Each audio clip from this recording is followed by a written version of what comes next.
Welcome to bird media. నేను వైష్ణవి. ఆంధ్రప్రదేశ్ రాజకీయాల్లో తిరుమల అంశం ఎప్పుడూ హాట్ టాపికే.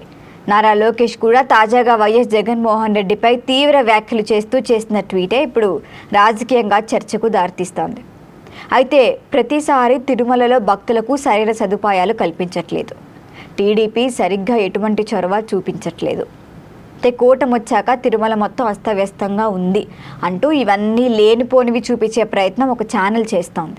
మరి అది కూడా ఖచ్చితంగా జగన్కు సంబంధించిన ఛానల్లే అని ఆరోపిస్తూ లోకేష్ వీడియో ప్రూఫ్తో సహా సోషల్ మీడియాలో పోస్ట్ చేశారు.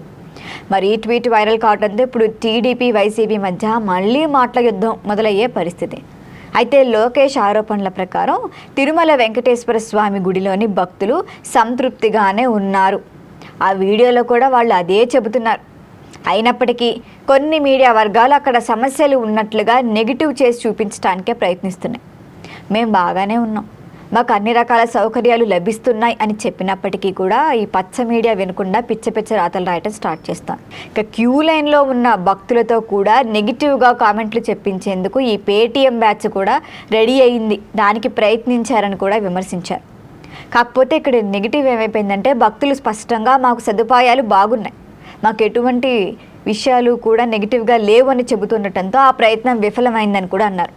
అయినప్పటికీ సేమ్ అదే స్టోరీని ఆ ఛానల్ కొనసాగించడం చాలా ఆశ్చర్యం కలిగిస్తోందని కూడా లోకేష్ వ్యాఖ్యానించారు.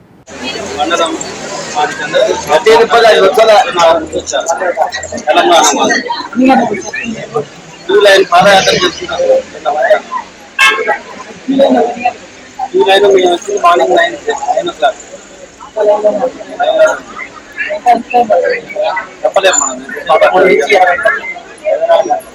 చెప్పడం, అది భగవంతుని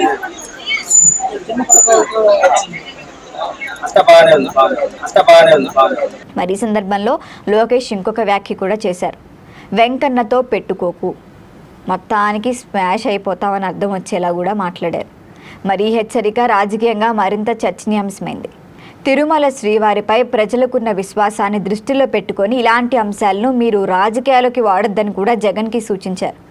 అసలు భక్తుల భావాలను దెబ్బతీసేలా ఎలాంటి ప్రచారం జరిగినా ప్రజలు మిమ్మల్ని క్షమించరని కూడా హెచ్చరించారు.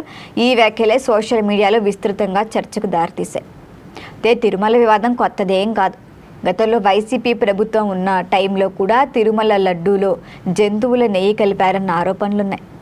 మరి వీటితో పాటు పరకామణి వంటి కేసులు కూడా టీడీపీ వైసీపీ మధ్య తీవ్ర వాగ్వాదం కూడా జరిగింది. మరి ఆ సమయంలో జగన్ అన్ని మతాలు నేను గౌరవిస్తా అని చెప్పినప్పటికీ లడ్డూలో ఎలాంటి కల్తీ జరగలేదని వైసీపీ నేతలు వాదించారు. మరి దాని తర్వాత సిట్ రిపోర్ట్లు అన్ని రిపోర్ట్లు వచ్చిన తర్వాత చూస్తే ఖచ్చితంగా ఇది వైసీపీ హయాంలోనే జరిగిందని అందరూ నమ్మారు. మరి ఆ వివాదం ఎంతో కొంత చల్లబడినప్పటికీ ఇప్పుడు మరొకసారి తిరుమల అంశం హాట్ టాపిక్ అవుతోంది. మరి లోకేష్ ట్వీట్పై వైసీపీ నుంచి ఇప్పటి వరకు ఎలాంటి స్పందన రాలేదు. మరి ఇప్పుడు ఏం స్పందిస్తారన్నది ఆసక్తిగా మారింది. సాధారణంగా జగన్పై వచ్చే విమర్శలకి జగన్కే కౌంటర్ ఇవ్వడానికి టైం ఉండదు. యాక్చువల్లీ ఆయన స్క్రిప్ట్ లేకుండా ఏదీ చేయలేరు కాబట్టి ఆయన తరపున కూడా నేతలే ముందుకొచ్చి కౌంటర్ ఇస్తారు. మరి ఈసారి కూడా సేమ్ అదే పద్ధతిలో ప్రతిస్పందన వచ్చే అవకాశం ఉందని కూడా చెప్పచ్చు. ఒకవేళ వైసీపీ దీనిపై మౌనం పాటిస్తే ఖచ్చితంగా ఇది వైసీపీ చేసిన విషయమే, ఇది మిస్ఫైర్ అవుతుందని వైసీపీ కూడా ఖచ్చితంగా భావిస్తుంది. మరి మొత్తంగా చూస్తే తిరుమల అంశం మళ్ళీ వేడెక్కే పరిస్థితి. భక్తి విశ్వాసాలకు సంబంధించిన విషయాలు రాజకీయ చర్చల్లోకి రావటం ఎప్పుడూ సున్నితమే. అయినప్పటికీ రాజకీయ పార్టీలు వాటిని తమ ఎజెండాలకు అనుగుణంగా ఉపయోగించుకునే ప్రయత్నం చేస్తూ ఉన్నాయి.